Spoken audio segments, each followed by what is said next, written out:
ساکن ناحیه فرخار از جماعت دهاتی درقد خالمو شریفова اشتراکچی فستیوال آزمون جمهوریوی اندلیب 2016 هم است. این سر و لباس و آرایشات ملی را برای نمایش آورده محصول هنر خود را در اینجا نشان می‌دهد. مرجان کشتگی من در گردن عروسا و چیا هنر خدمت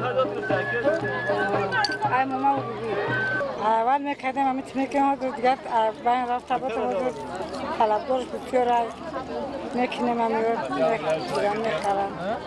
همین جوانان توجه دارن همین چیزا دارن دارم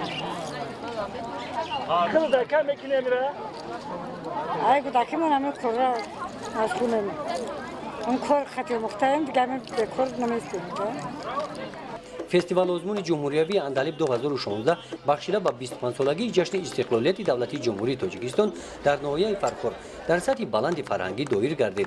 این کرته و بالشو و دیگر اشیاء را زنان و دختران خاص ملی دختر تیار نمودند.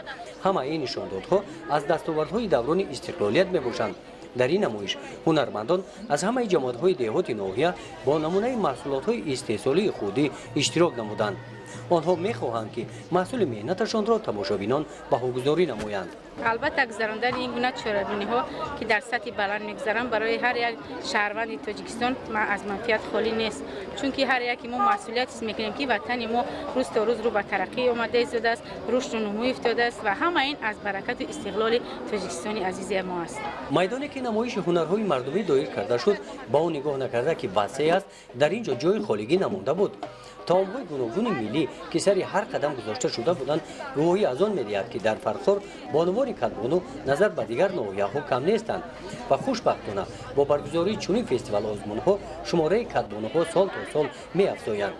با این فستیوال آزمون طعم‌های ملی که پیشنهاد گردیده بودند آنها را جوانان تیار نمودند. اندلیب 2016 در ناحیه فرخار نمونه نوی کارها را از ایجادیات خلق روی صحنه آورد. زیر مفهوم این گونه چهاربینی و عنعنه‌های ملی بیدار شده شده است. در اینجا ما خوراک‌های ملی، رسم و آیین‌های ملی را پیشکش کردیم و باوری دارم که مردم این عنعنه‌های خود را از سر نو، از دید نو، در شکل نو زنده خواهند داشت و به آیندگان میراث خواهند گذاشت. اعضایان حکمان در این نمایش به مهنت هنرمندان بهای بلند گذاشتند. آنها این نمایش را با توجه بلند تماشا کردند. لباس‌های ملی، جهاز عروسی، آرایشات گوناگون ملی و دیگر چیزهایی که در این نمایش گذاشته شده بودند بهای بلند دادند. قسمت دوم فستیوال آزمون جمهوریوی اندلیب 2016 اجرایات خلق در تالار قصر فرهنگ ناحیه دایر گردید. بخش فرهنگی چهاربینی در دایره شرط‌های فستیوال آزمون گذرانده شد. دسته هنری نفران کسب و کار گوناگون داشته هستند. آنها اسباب‌های موسیقی ملی را خوب نواخته می‌توانند.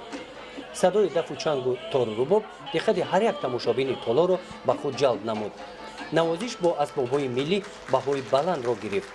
با صدای آهنگ ملی گل دختران با سر و لباس ملی از صحنه گذشتند. آنها نمونه‌های سر و لباس‌های ملی را نمایش دادند که ثمره دوران استقلالیت می‌باشند. خوشبختانه در این دوره زنان و دختران در دوزاندن لباس‌های ملی به متاع‌های ملی را آوردند. وابسته با خواهش و ذوق دختران طراحان کرده‌های ملی زمانوی را به اندلیب پیشنهاد نمودند.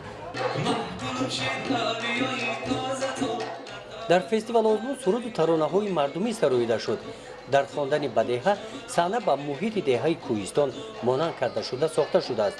معین است که در آماده نمودن صحنه رسام چقدر زحمت کشیده است. در اندلیب 2016 تماشابینان هر یک برنامه را با ذوق بلند تماشا کردند.